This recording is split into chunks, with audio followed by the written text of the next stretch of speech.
So you can see me here, starting by peeling the ginger, which is pretty self-explanatory.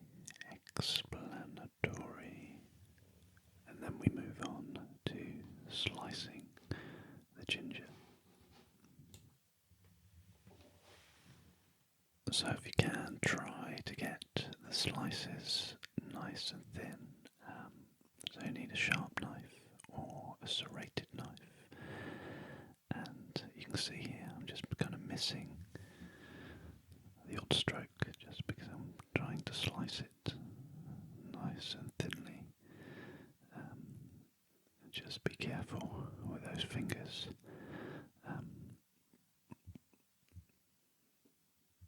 And that's that. That's that. And once the ginger is sliced, we then need to put it in a pan of cold water to start with. So we measured out a litre of cold water, and we're just going to put that on the hob. So turn on the flame. There we go. Flickering flame, fiercely flaming, flickering flame, and the larger saucepan, we're going to use that to just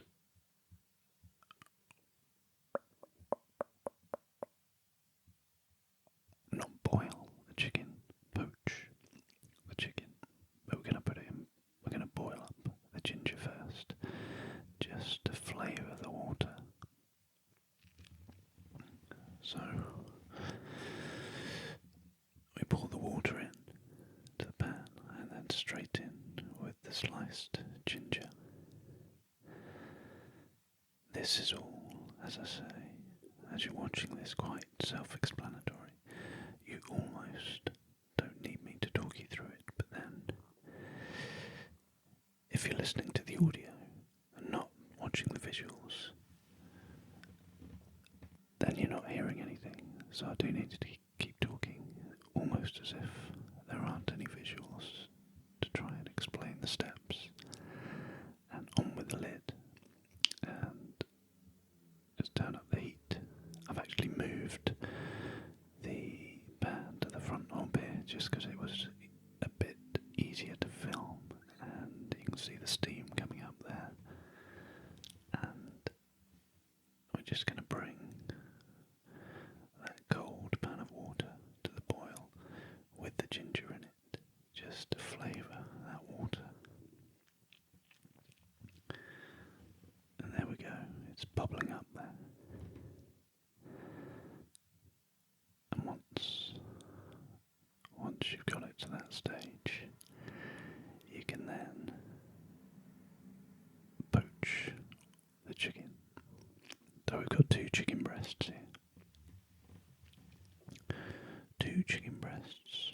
The original recipe, I think, called for 4 chicken breasts, but I've just halved that and the salad ingredients. And we're just going to pop those chicken breasts into the boiling hot water of boiling hot ginger water.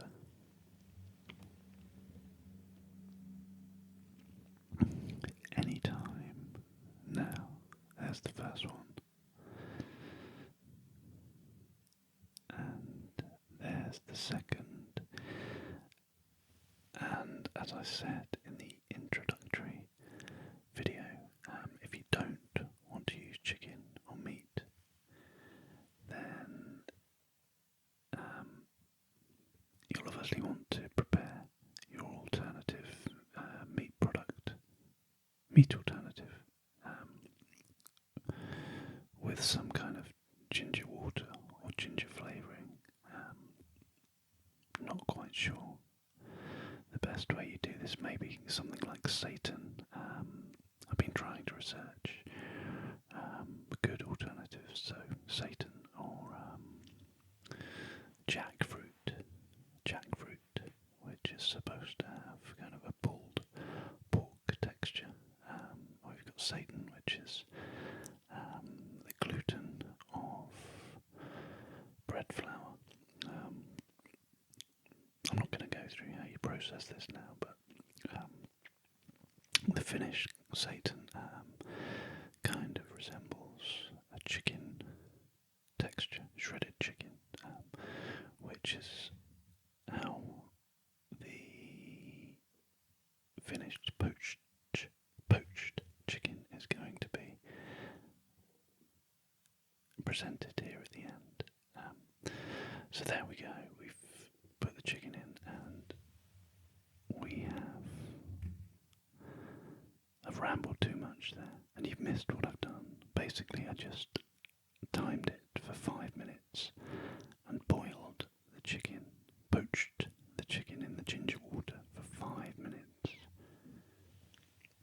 and then I've just removed it from the heat, turn the heat off, and you just leave it to just slowly cool down off the heat, but still in the water, just to cook it through, but keep it moist. And here we are, we're onto the limes. The lime. As you can see here, I'm just gently pressing it and rolling it. This does work a little bit. It just kind of softens the lime up and helps to release the juice a bit more easily when you come to squeeze it by hand. If you're using a lemon squeezer or a juicer, you really don't need to do that, because the action of pressing it against the lemon squeezer will kind of make it easier to juice anyway. But I'm going to juice the lime by hand here, as you can see. So I've just sliced it down the middle into two, and I'm just squeezing 2 teaspoons worth into the smaller pan. So that's the first one.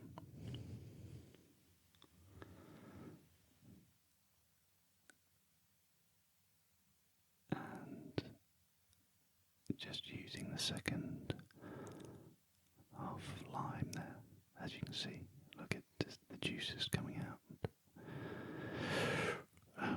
quite easily without me having to squeeze with too much pressure. Just a few more drops there, and that's it. So 2 tablespoons of lime juice, followed by some fish sauce. You may see it labelled as nam pla in many recipes, and for this we're going to use 4 tablespoons of the fish sauce. So this is where the salt is coming from, basically. I think fish sauce is made from fermented anchovies. I think that's right. So anchovies, obviously a very salty fish, and 4 tablespoons into the salad dressing. So there's no need to put any additional salt onto the salad at the end, because it's all contained within the dressing from the fish sauce. So that's in, and then we follow that with 2 tablespoons of red wine vinegar.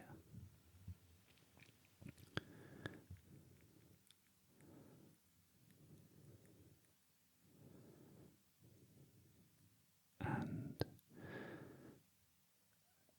we're just going to transfer that across to the heat. No, we're not. We're not doing that yet. We're putting in the brown sugar first.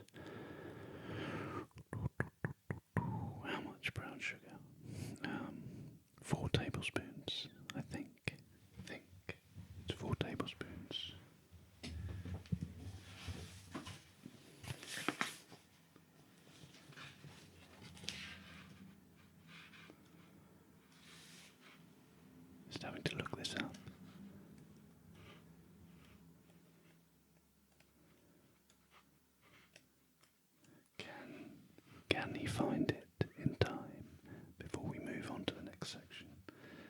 Let's assume it's 4 tablespoons for now, and I will just mention that in a moment. If I need to describe anything else first, maybe I've accidentally produced some alternative ASMR sound effect with me flicking through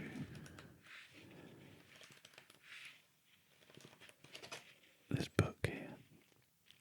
So you can see I've put it on the heat and on the gas. I've turned the heat on and I'm just stirring in the sugar to make sure it's dissolved, and then I'm going to just put some water in with this, in this little egg cup. There is, I think I said in the introductory video that there was 2 tablespoons. There's nowhere near that much amount. There's half a teaspoon of cornflour in there. You can't see it, but there's half a teaspoon of cornflour. And I've just put a teaspoon. That little measuring spoon is half a teaspoon. So I put 2 of those in to make up 1 teaspoon. So a teaspoon of cold water, half a teaspoon of cornflour, just mixed together. And I'm going to pour that into the salad dressing ingredients, which is just heating there, and that just stops the flour kind of curdling and going lumpy.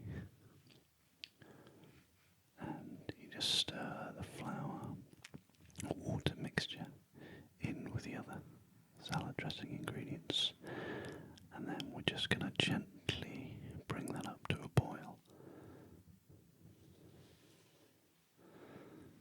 That's all stirred in now, and it should switch to me boiling up the ingredients any moment.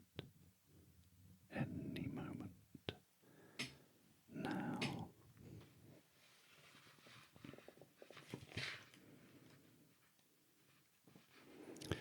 So there we go, and you can see the way it's boiling. There is,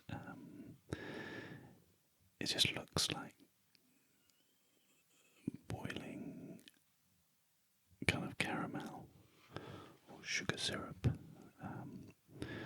which it basically is, with all that brown sugar in there. So you don't want to overboil this, just for about a minute or so. You don't want the sugar to reduce so much that the sugar then starts to burn or caramelise, because you still want the dressing to be kind of a gloopy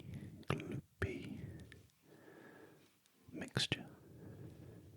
We still want it to have the consistency of a liquid and not thicken up too much.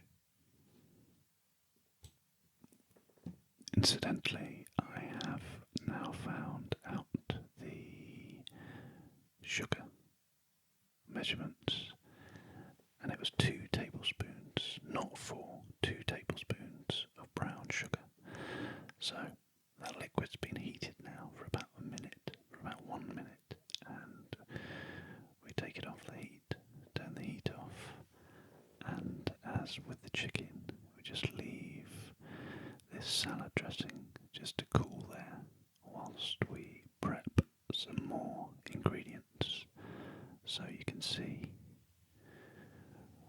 back to the chopping board, clove of garlic, and just using the flat part of the knife, just give the, as always, if you've seen other videos when I've chopped garlic, just crack the skin with the flat side of the blade, makes it easier to peel, and then quickly just slice the garlic into thin slices to begin with, and then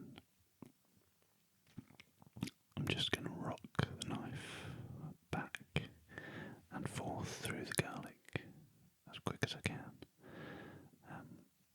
just to chop it a bit more finely. You can take your time with this, or you can use a garlic crusher, obviously. This is just my preferred way of chopping garlic. I tend to I tend to use this knife and chop most things if I can, to save using any other kind of gadgets or liquidizers or that kind of thing, or mixers, and kind of keep their use to the minimum. Just save some washing up, really. And then we're done with the garlic. And on to the chilli. I think just the end there wasn't at its best, so I've just sliced that off. And then if you just slice the chilli down through the centre, you can keep the seeds in if you want, and the pith, which is where most of the heat is. I've decided to remove them. You don't have to. Depends how much heat you want in your salad. This is just a kind of medium-sized red chilli, so it's not too hot. So you just use a teaspoon just to scrape out the pips and the pith, like so. And then taking each chilli half, just kind of slice them into julienne strips, and just doing the second one there.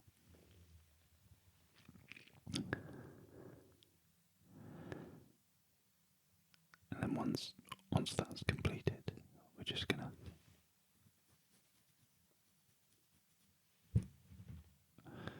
chop through all of the strips a bit more finely,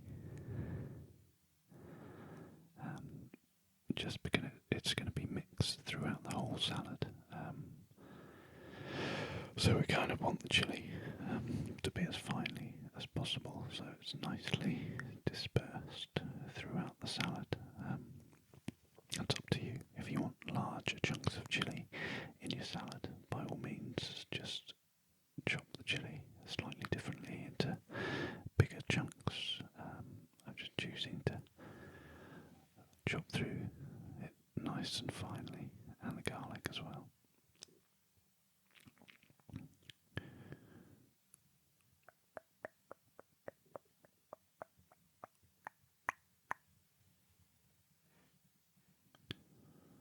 So there we go.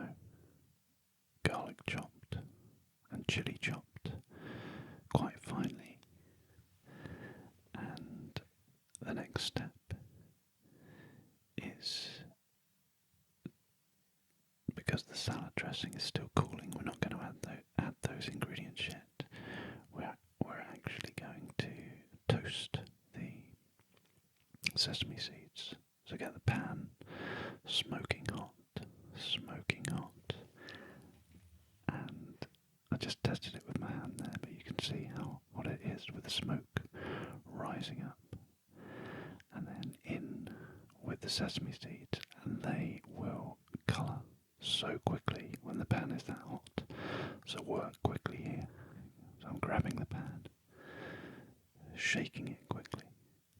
You can see the sesame seeds are starting to turn light brown already, and in no time at all, they will be toasted. You can see how quickly they're colouring here. Just use some utensil if they're sticking, just to, if you can't quite flip them over quickly enough. This pan has kind of lost its proper non-stick coating, so just used a metal spoon there, and then that's it. What was that? 30 seconds, if that, and they're done. Straight onto a plate just to cool down, and you can see here how quickly they coloured, almost chestnut brown there, and just spread them out on the plate a little bit just so they cool down and don't stick together.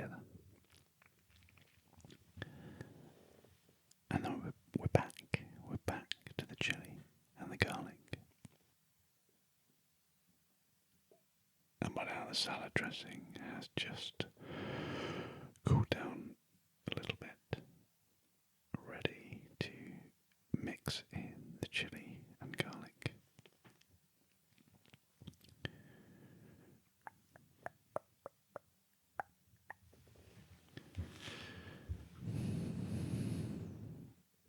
So it's just a case, because the garlic is raw here.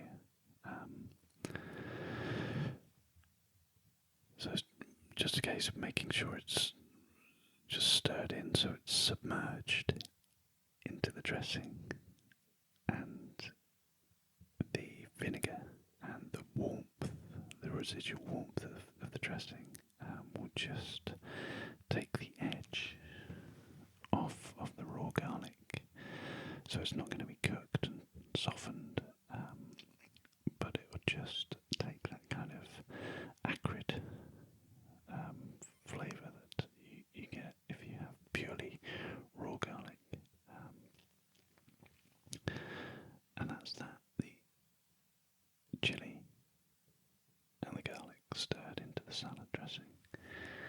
And we'll just put that to one side for now, and we're back to the cooled chicken.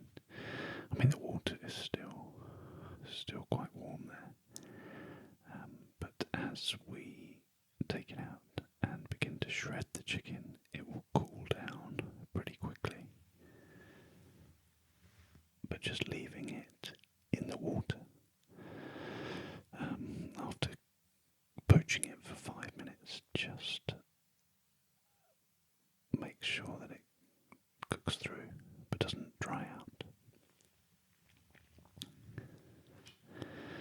I'm just using a slotted spoon there and shaking off any excess water and popping those on a plate. You can keep some of the ginger from the water if you want and put that in the salad. Or just give the salad some extra background heat.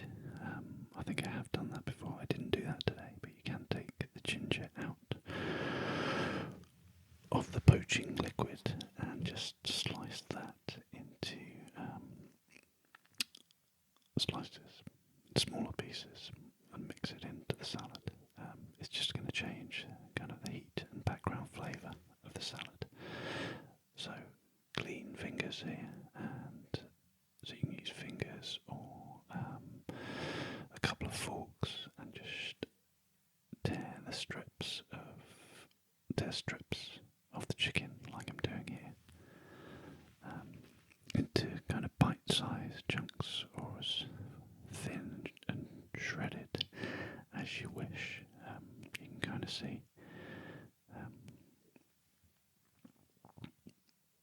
just in small chunks there, about 1-inch chunks of chicken. Strips, not chunks, more like strips, aren't they?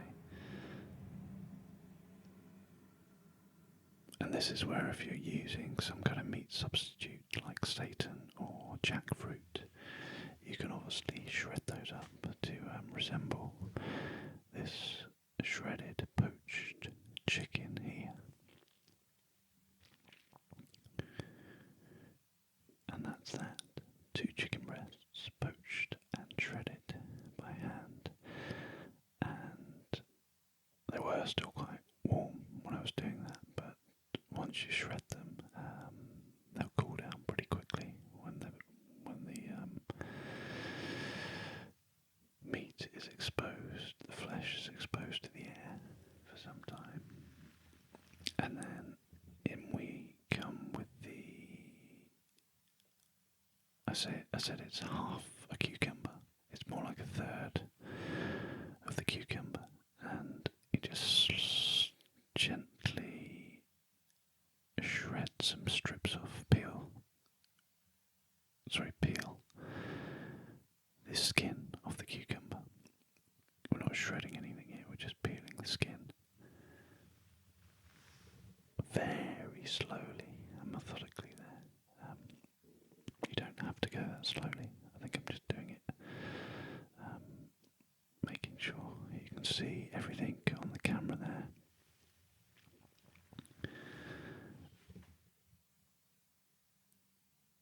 It doesn't matter if you've got kind of some of the skin left on. You can see there, I've not been that thorough with that, but you can actually leave the skin on completely if you want. It's just going to change the texture of the cucumber. And you slice it right down the centre, so you've got two halves, and just taking a teaspoon, gently scrape out all that watery, mushy, seeded section from each of the two halves.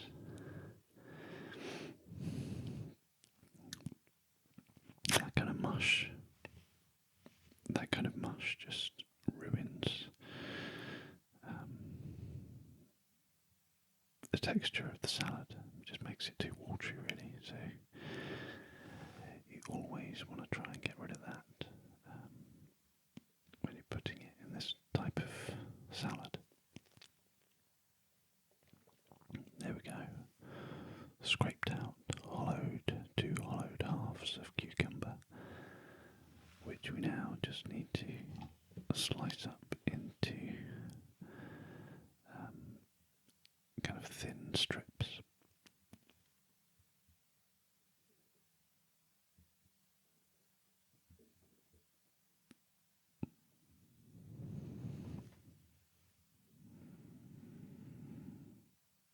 So there's the first one. Once again, nice sharp knife. Just go slow if you need to.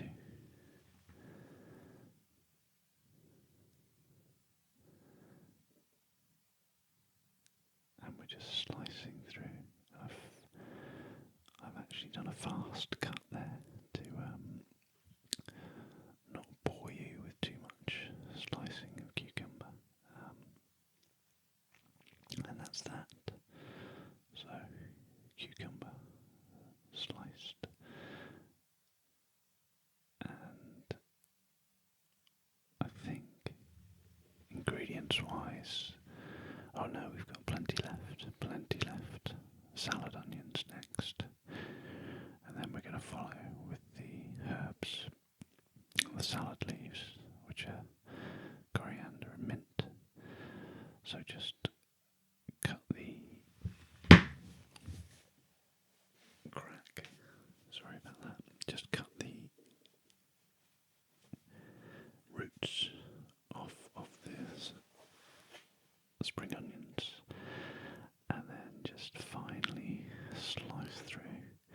If you can, kind of punch all 5 or however many onions you've got, depending how big they are or small they are. If you can punch them together, like I've done here, it just saves a bit of time.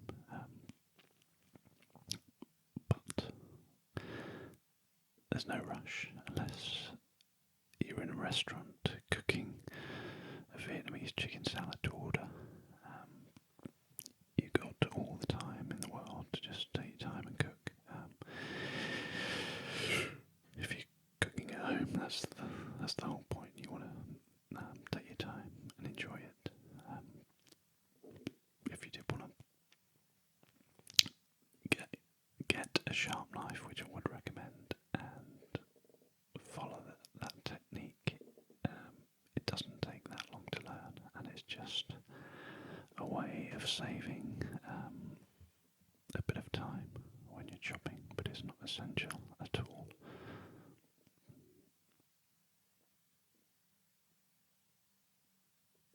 And then just to shred or chop the spring onions a bit more finely, I just rock the knife, holding the tip and the butt of the knife, and just rock it back and forth through the onions.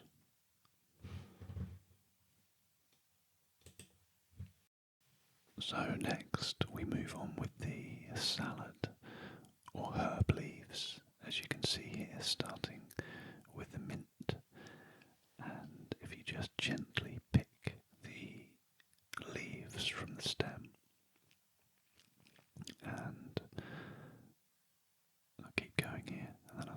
fast forward. I'm not going to show you me picking every single leaf, but you just try and pick just the leaves off, because obviously the stalk or the stem is quite tough, and eventually you will have a nice small pile of mint leaves, and then you can just you can either chop them up or just tear them, as I'm doing here.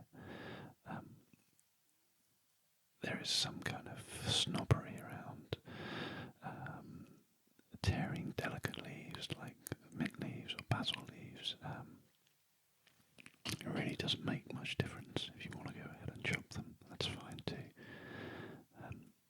So that's the mint, and then onto the next green leaves. The coriander, small bunch of coriander, and this coriander bunch we are going to chop. So if you just give them a quick rinse first, and then you just kind of squash them up, punch them up, just to make it easier to chop through them. Things like coriander and parsley kind of have stray stalks and leaves, which just makes it more difficult to chop as a bunch unless you kind of pull them all together. And so you just chop them as a kind of tight bunch to start with, and then you can just roughly go through them like I have there with the butt and tip of the knife again, and that's it. Mint leaves and coriander leaves, roughly chopped, and then we're on to the roasted, salted peanuts.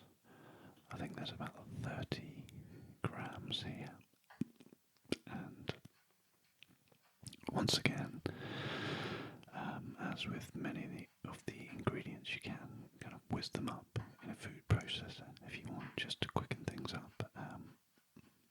I've got this big knife, so I tend to use it for most things, and it may take a little bit longer, but once again saves on the washing up, and you can just methodically kind of work your way through, just trying to break up all of the big peanuts and just go through them, and then kind of attack them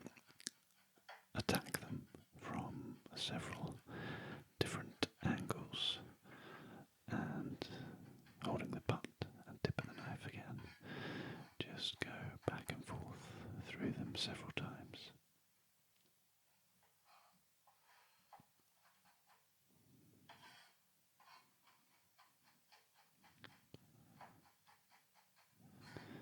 And these are pre-salted as well as roasted, so they can add, as well as the fish sauce in the salad dressing itself, the nuts will also add that extra kind of salt hit to the dish.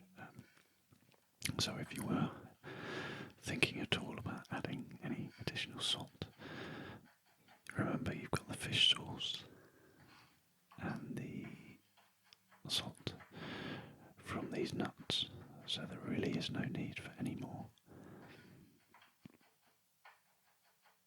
I think you could argue that you don't even need salted nuts here. You could just use some roasted peanuts without the nuts on, or wash the salt off of the nuts if you are concerned about having too much salt in the finished dish. But as it turned out, for me, for my taste buds at least, everything was perfectly seasoned when I did eat this Vietnamese salad. So there we go. All the nuts finely chopped. Probably took a little bit longer than was necessary, but there you go. You don't have to chop them that finely. We could have just left a few larger chunks in there, that's all the ingredients prepped, the dressing is done, and it's not pasta, as you can see. We're starting off with some bean sprouts just to start layering the salad in one ingredient at a time. So washed bean sprouts followed by the cucumber. You don't have to do it in this particular order. I just kind of went with what looked aesthetically pleasing at the time on camera, and you can layer the chicken in first, or you can put the cucumber in first, or the herbs in first, whatever you wish. And cucumber in there, bean sprouts, and next we come in with the shredded chicken, which is completely cooled down now, and just sprinkle that in a kind of rustic fashion, just to layer as evenly as possible around the dish.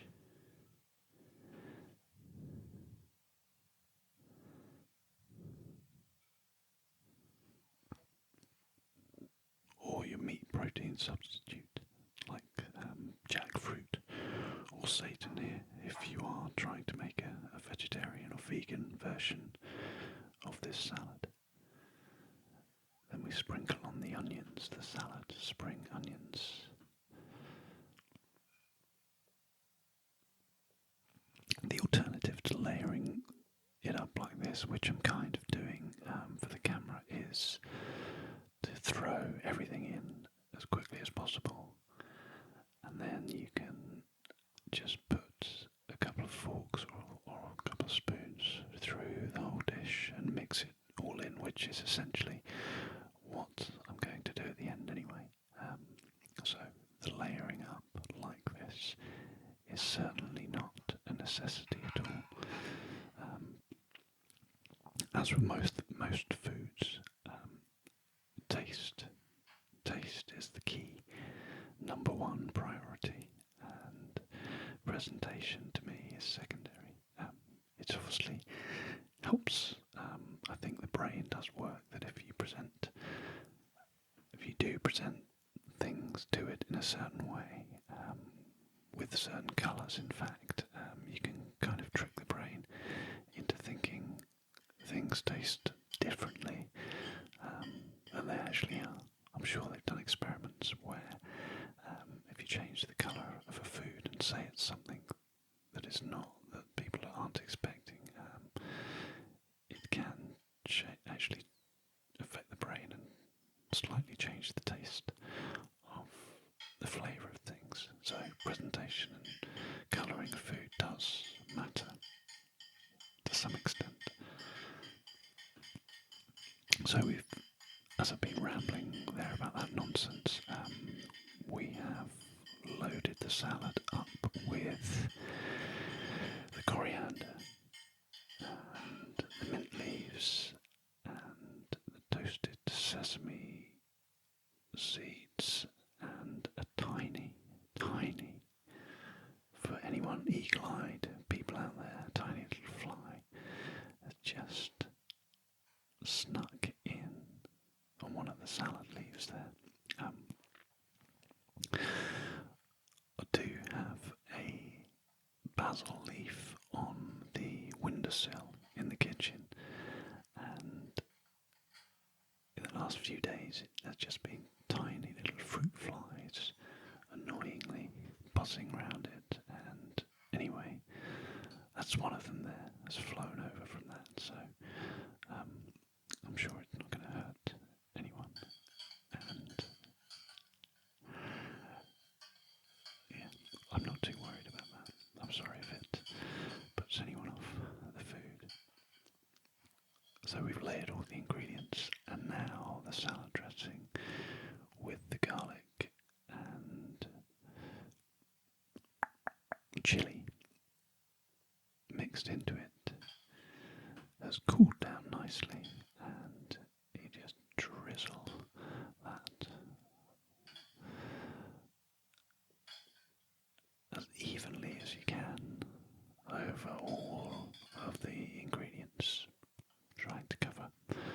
much as you can. As I mentioned at the beginning, the salad dressing is made for this same salad, but as if you're eating 4 portions. But because I preferred it kind of salad dressing heavy, I've made the full salad dressing but halved the salad ingredients. So it may be, well, it is stronger than the original recipe was supposed to be, but it works out really nicely. And there you go. I've kind of zoomed in a close-up of the finished Vietnamese chicken salad with poached chicken and just sprinkling the finely chopped, roasted salted nuts just over the top to add that extra bit of crunch and saltiness. And it's done. Such a nice, deeply flavoured, fresh salad. If you have been trying to cook along, I hope it's worked out well. And if you haven't, I would really encourage you to give it a go sometime. It's one of my favourite salads, and people tend to love it when they taste it. And it's healthy too. There we go. And now I'm just going to attempt to scan the camera across in a kind of artistic, cinematic fashion here to show off the quite colourful salad, which it is. All the reds and greens and the tiny little sesame seeds there sprinkled in. I think it looks great too. And the last thing you can do, once all of the ingredients are on, you can just pre-mix them before you serve it. You don't have to do this. You can obviously serve portions, and if you are giving it to other people, they can mix it up themselves, or you can pre-mix everything. I've done it there with just a spoon and a fork, and you just kind of work from the bottom up and fold the ingredients on top of themselves. And you couldn't really see the bean sprouts before because they were buried, but there you go, they've kind of risen up through the dish, and it's finished there for you. So, I hope you've enjoyed this 2-part recipe series, whispered ear-to-ear audio of this Vietnamese chicken salad.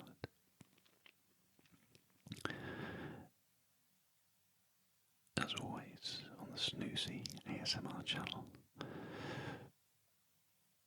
do stay relaxed